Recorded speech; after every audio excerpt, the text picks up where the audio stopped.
Hello, this is Mlachake Coffin Maker.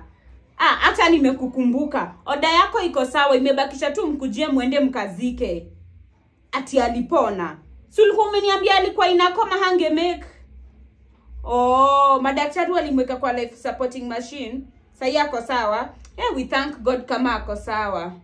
Lakini unajua sasa ni kama mmeni waste juu tulikuwa tumeunda. Sasa tulipe tu hata kama nikakwota. Juu kazi tulikuwa tumefanya iko ready. Lakini tunashukuru Mungu amepona, Mungu asifiwe. Lakini just in case of anything, sisi tutakuwa tu hapa. Msiogope kurudi. Ni sawa. Tunashukuru Mungu. Sasa hizi ni gani? Sasa hiyo ni kazi imepotea hivyo. Na hadi tulikuwa tumeunda. Si hiyo ni hasara kubwa sana. Sasa hiyo tutaipeleka wapi? Aki Mungu, tafadhali niletee more clients. Please. Usikubali kazi yangu isimame.